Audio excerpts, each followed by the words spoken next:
Hola chicos, vamos con el segundo vídeo de este tema del siglo XVII, es decir, la sesión 2, en la cual vamos a ver la revolución científica vivida en este siglo XVII y las características del arte barroco. Los humanistas del Renacimiento, con su espíritu crítico, habían puesto en tela de juicio muchos principios y creencias tradicionales. A lo largo del siglo XVII se culminó esta evolución aplicando nuevos métodos científicos que fueron fundamentales para la revolución científica que tuvo lugar desde entonces. En el siglo XVII se afianzó el método científico que sustituyó a la creencia absoluta en la autoridad representada por los autores griegos o por la Biblia. Con ello se sentaron las bases de la ciencia moderna a través de dos principios: la experimentación o empirismo, en la que sobresale el inglés Francis Bacon, quien en su obra Novum Organum defendió el abandono de las creencias para demostrar lo que se afirma a partir de la experiencia, y el racionalismo, que sostenía que se podían descubrir las verdades universales por medio de la razón. Su principal representante fue el filósofo y matemático francés Descartes. Los progresos científicos fueron también posibles gracias al invento de nuevos instrumentos y aparatos de medición. Entre ellos puede destacarse el telescopio, que propició un estudio del universo, el microscopio, que ofreció un mejor conocimiento de la anatomía y de las bacterias, y el termómetro o el barómetro, que posibilitaron medir la temperatura y la presión. Además, los progresos de las matemáticas permitieron cuantificar y medir los fenómenos estudiados, así como establecer leyes matemáticas sobre ellos. Los novedosos sistemas de investigación y de pensamiento dieron lugar a importantes avances y descubrimientos. En astronomía, a partir de la teoría heliocéntrica de Copérnico, Kepler formuló las leyes de las órbitas de los planetas, por las que demostró que eran elípticas. En la misma época, Galileo, gracias al perfeccionamiento del telescopio, confirmó la teoría del heliocentrismo y descubrió varios satélites. En física, el británico Isaac Newton estableció la ley de la gravitación universal, que permitía explicar con precisión el movimiento de los planetas y la caída de los cuerpos. Por otro lado, el francés Pascal formuló el principio que lleva su nombre y que establece que los líquidos transmiten presiones en todas direcciones con la misma intensidad. En matemáticas, el alemán Leibniz inventó el cálculo infinitesimal. Por su parte, Descartes creó la geometría analítica, mediante la que se representan figuras geométricas gracias a expresiones algebraicas y numéricas. En medicina se hicieron grandes avances en anatomía con la disección de cadáveres, y el inglés Harvey descubrió la circulación de la sangre y el papel fundamental en ella del corazón. El interés por la aplicación de los inventos científicos hizo que algunos gobiernos promovieran la investigación y crearan academias de ciencias, como la inglesa Real Sociedad de Londres en 1662 y la francesa Academia de Ciencias en 1666. Durante el siglo XVII y parte del XVIII triunfó en Europa el barroco. El nuevo estilo tuvo su origen en las confrontaciones religiosas del siglo XVI que habían dividido Europa entre católicos y protestantes. Así, el arte barroco cumplió una función propagandística. La Iglesia católica buscaba transmitir la grandeza del catolicismo frente a la austeridad protestante. Los estados emplearon también el arte barroco como un medio de propaganda política para ensalzar el poder y la gloria de los soberanos, en un periodo en que se imponía el modelo absolutista. Con ello, el nuevo estilo se caracterizó por el movimiento, la teatralidad y el recargamiento como medio para expresar la exaltación de los sentimientos. La arquitectura barroca se caracteriza por la utilización de formas curvas para dar sensación de dinamismo. De ahí el uso de las formas cóncavas y convexas y de columnas salomónicas, de los efectos de luz y sombra y del empleo de ricos y llamativos materiales. El foco principal estuvo en Roma, donde los papas llevaron a cabo importantes reformas y construcciones. En esta ciudad destacaron dos artistas: Gian Lorenzo Bernini, que proyectó la columnata de la Plaza de San Pedro en el Vaticano y construyó en su interior el baldaquino. También realizó iglesias, palacios y plazas como la Piazza Navona. Y Francesco Borromini, que fue autor de la iglesia de San Carlos de las Cuatro Fuentes, con planta en forma de rombo y cubierta con una cúpula ovalada. La arquitectura barroca se difundió al resto de Europa. En Francia tuvo un aspecto menos recargado. Entre las obras más importantes sobresale la remodelación del Palacio del Louvre y la Iglesia de los Inválidos, realizada por Mansart, pero sobre todo destaca el Palacio de Versalles en las cercanías de París. En Centro Europa, el foco principal fue Viena, donde se encuentra la iglesia de San Carlos Borromeo o el Palacio de Belvedere. En Inglaterra tuvo un carácter más clasicista y racional. En ella sobresalió Christopher Wren, autor de la Catedral de San Pablo en Londres. Y en España la arquitectura se caracterizó por la decoración recargada que culminó con el estilo churrigueresco. Asimismo, se construyeron plazas mayores, entre las que destacan la de Madrid y la de Salamanca. La escultura barroca se identificó por su carácter efectista y decorativo, a través del que trataba de sorprender y conmover al espectador. Presenta las siguientes características. Realismo. Las figuras dejaron de ser idealizadas y los personajes se representaron tal y como eran. Dinamismo. La escultura trató de captar el movimiento, por lo que representaba a las figuras en actitudes forzadas y a menudo en equilibrio inestable. Emotividad. La serenidad del Renacimiento fue sustituida por escenas repletas de sentimiento y expresividad. Luminosidad. Mediante el tratamiento de los ropajes y la creación de composiciones complejas, se realizaron espectaculares efectos de luces y sombras. Los materiales más usados fueron el bronce y el mármol, aunque la escultura religiosa española prefirió la madera policromada con la que representó imágenes religiosas. En Italia, el foco principal de la escultura barroca fue Roma, cuyo máximo exponente fue Bernini, quien mostraba en sus magníficas obras el movimiento y la expresividad. Puede destacarse Apolo y Dafne, de gran tensión muscular y expresiva, el éxtasis de Santa Teresa, que demuestra el arrebato místico de la santa con gran teatralidad, así como los mausoleos de los papas Urbano VIII y Alejandro VII. Otros escultores sobresalientes fueron Duquesnoy y Algardi, autor del relieve que representa el enfrentamiento del Papa León I con Atila, rey de los hunos. En Francia destacaron autores como Girardon, quien realizó la tumba del cardenal Richelieu y Apolo y las ninfas, y Kotzebue, que colaboró en la decoración del Palacio de Versalles. En Alemania sobresalió Schilter, también arquitecto, autor de la estatua ecuestre del Gran Elector. En España, la escultura se orientó especialmente a temática religiosa.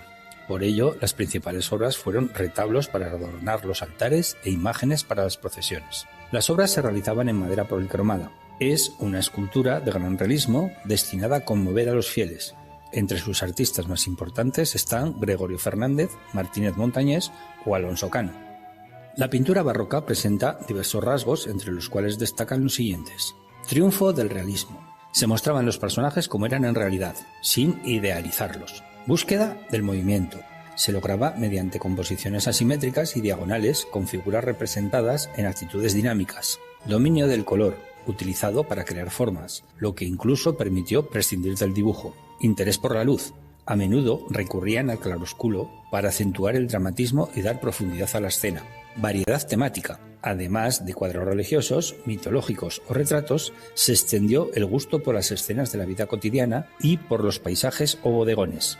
La pintura italiana alcanzó su culminación con Caravaggio, quien influyó en numerosos artistas. Su pintura se caracteriza por el tenebrismo, que es un estilo propio del barroco caracterizado por los contrastes entre luces y sombras que producen efectos de claroscuro, el gran contraste entre zonas oscuras y zonas iluminadas y por el realismo de sus personajes tomados del mundo real o de ambientes marginales. Entre sus obras destacan El Santo Entierro, La Buenaventura o La Vocación de San Mateo. También sobresalió Aníbal Carracci, muy influido por Miguel Ángel y la estética clásica, quien realizó la decoración de la galería del Palacio Farnesio de Roma. En Flandes hay que citar una importante escuela pictórica caracterizada por el naturalismo y la minuciosidad. Su principal exponente fue Rubens, cuya obra destaca por el colorido y el movimiento. En su abundante producción artística presentó temas muy variados, históricos como las series sobre la vida de María de Medici, religiosos como el descendimiento de la cruz, mitológicos como las Tres Gracias y numerosos retratos y escenas populares. Otros artistas relevantes fueron Van Dyck, que sobresalió por sus elegantes retratos, como los que realizó a Carlos I de Inglaterra, y Jordaens, que destacó por sus escenas de fiestas y banquetes. La pintura de los Países Bajos, dominados por el calvinismo, adquirió una personalidad propia. Se preocupó sobre todo por el tratamiento de la luz y por responder a las demandas de la burguesía. De ahí que los temas principales sean los paisajes, los retratos y las escenas cotidianas. El artista más sobresaliente fue Rembrandt, maestro del claroscuro y de las representaciones realistas. Entre sus obras cabe citar La Ronda de Noche y La Lección de Anatomía. Hay que mencionar también a Vermeer, maestro en representar escenas de interiores de la vida burguesa y en el tratamiento de la luz. Entre sus obras destacan La Joven de la Perla y El Arte de la Pintura. Igualmente sobresalió Frank Hals, autor de numerosos retratos individuales y colectivos de gran profundidad psicológica, como el de las regidoras del asilo de ancianos. Se denomina siglo de oro al periodo de esplendor que conocieron en España la literatura y el arte, sobre todo la pintura, durante la segunda mitad del siglo XVI y gran parte del XVII. Dicho periodo coincide con el apogeo del estilo barroco, que sustituyó al Renacimiento. En el siglo XVII, la pintura española consigna una gran categoría mundial de la mano de artistas geniales. Entre ellos podemos citar los siguientes. Francisco de Zurbarán, que pertenece a la escuela sevillana, destaca como pintor de escenas monásticas cargadas de sentimientos y de bodegones de gran minuciosidad. Bartolomé Esteban Murillo, también sevillano, es célebre por sus escenas religiosas llenas de simbolismo, entre las que sobresalen sus Inmaculadas. Y José de Rivera, llamado el Españoleto, trabajó principalmente en Nápoles y se vio muy influido por el tenebrismo de Caravaggio, si bien su obra es más colorista. Pero, sin duda alguna, el mejor pintor barroco español fue Diego Velázquez, cuya figura se encuentra entre las de los artistas más importantes de la historia. Nacido en Sevilla en el año 1599, desarrolló la primera parte de su obra desde el estilo realista y con influencias tenebristas. De esta época cabe mencionar obras como La vieja friendo huevos o El aguador de Sevilla. En el año 1623 se trasladó a Madrid, donde el rey Felipe IV lo nombró pintor oficial del palacio. Por ello, entre sus obras hay numerosos retratos de la familia real y de miembros de la corte, desde personalidades como el conde duque de Olivares hasta bufones y enanos. Entre ellos se mostró como un gran maestro en el estudio de la personalidad humana. Velázquez realizó 2 viajes a Italia en los que pudo profundizar en el estudio de los grandes maestros. Con ello su estilo alcanzó una gran perfección tanto en el tratamiento de la luz como en el uso de la perspectiva. En su etapa de madurez hay importantes obras de temática mitológica, como Las hilanderas o La fragua de Vulcano, o histórica, como La rendición de Breda, además del célebre retrato de la familia de Felipe IV, conocido como Las Meninas.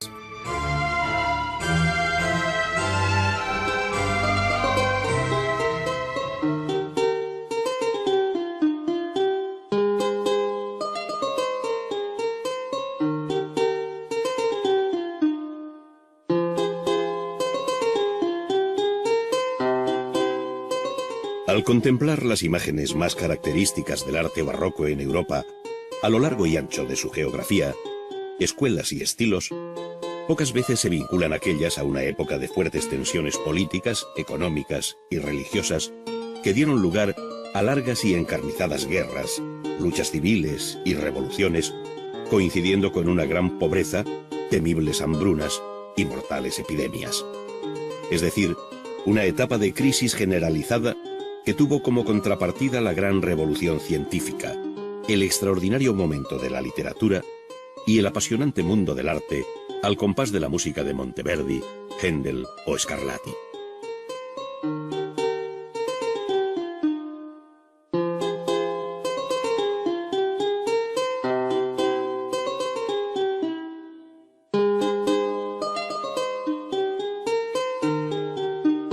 En el plano religioso que todo lo invadía, Europa vivió las consecuencias de la Reforma protestante y de la Contrarreforma católica, de tal modo que el mapa político-religioso de la Europa barroca arroja una complejidad extrema, donde además del catolicismo dominante en España, Francia, Austria, Bohemia, Hungría, Polonia, sur de Alemania e Irlanda, los luteranos se extendieron hacia las tierras nórdicas, mientras que el calvinismo franco-ginebrino encontró su mayor eco en Holanda, parte de Inglaterra y Escocia, además de pequeños enclaves en Francia, sin olvidar la importancia del anglicanismo en las Islas Británicas.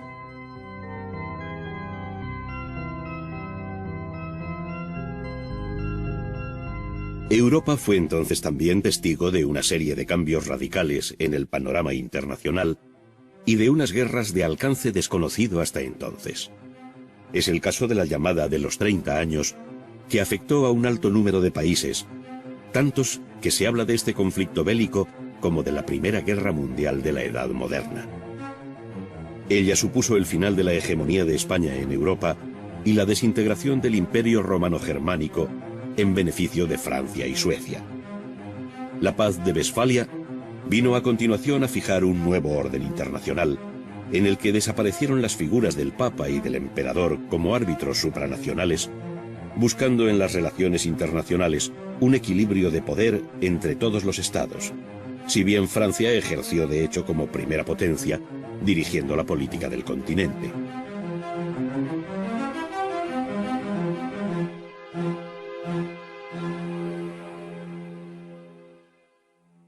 Tras la Guerra de Sucesión al trono de España, la Paz de Utrecht, firmada en 1713 entre Francia, Inglaterra, Holanda, Saboya y Prusia, y la serie de tratados que siguieron a aquella, buscaron reforzar la idea de un equilibrio internacional, esta vez sin hegemonía alguna, aunque se atisbaba ya el poder creciente de Inglaterra, al menos en su dominio del mar.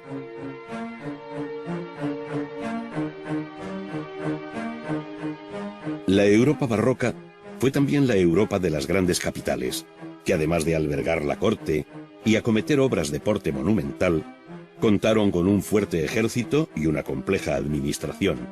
Esto es, los dos apoyos más firmes de las monarquías absolutas, entre las que destacó por encima de todas la de Francia con Luis XIV, quien paradójicamente abandonó París por Versalles, donde hizo del absolutismo una obra de arte.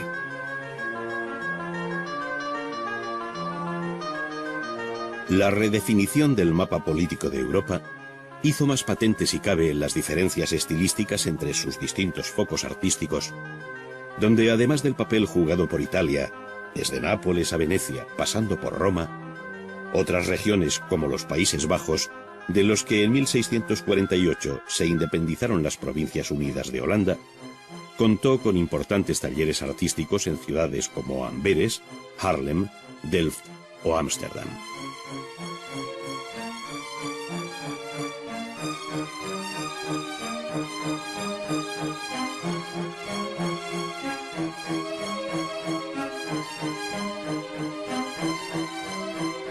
Ámsterdam, donde residió Rembrandt, fue uno de los centros financieros más importantes de Europa y que, al decir de Roussignol en 1665, es hoy en día la ciudad más comercial, la más frecuentada por los mercaderes del resto del mundo.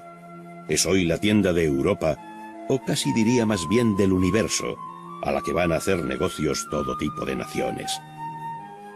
Este bienestar procedía en gran parte de su comercio ultramarino con las Indias Orientales, proporcionando excelentes beneficios y favoreciendo todo un coleccionismo burgués que se recoge con un gusto exquisito en la pintura de Vermeer.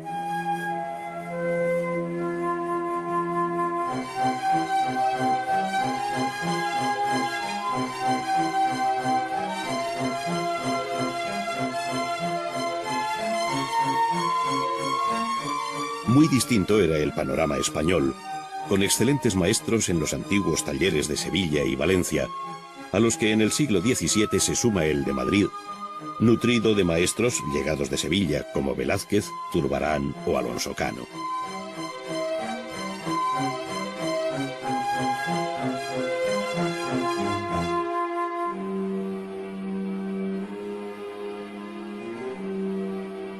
Solo Velázquez permaneció en la corte, donde dejó una obra excepcional al servicio de Felipe IV, para quien pintó, entre otros muchos lienzos, el cuadro de la rendición de Breda, más conocido como Las Lanzas, con destino al Salón de Reinos del Buen Retiro, donde con otros maestros se ilustraba en parte aquella Europa en guerra comentada anteriormente.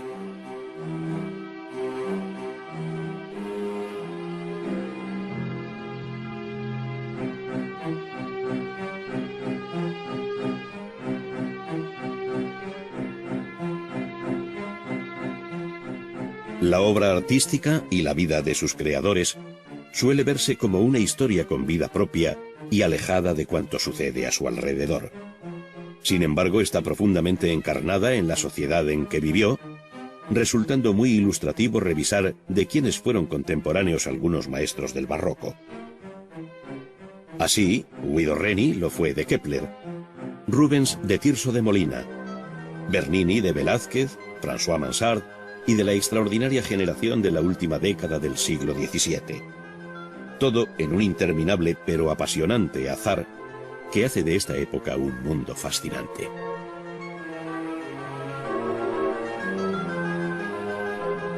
Si por otra parte se hace una lectura cruzada de hechos coetáneos, resulta por ejemplo que Pietro da Cortona nacido el mismo año que Descartes, estaba pintando el techo del Palacio Barberini cuando se produjo en 1633 la condena de Galileo, quien a su vez era rigurosamente contemporáneo de Gentileschi, Lope de Vega y Monteverdi.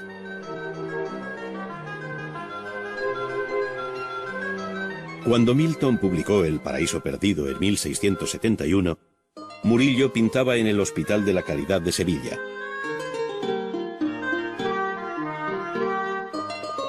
Y en el año de 1682, cuando Newton, miembro de la Royal Society, editó sus Principia Mathematica, el presidente de aquella institución científica de Londres no era otro que Christopher Wren, el autor de la Iglesia de San Pablo.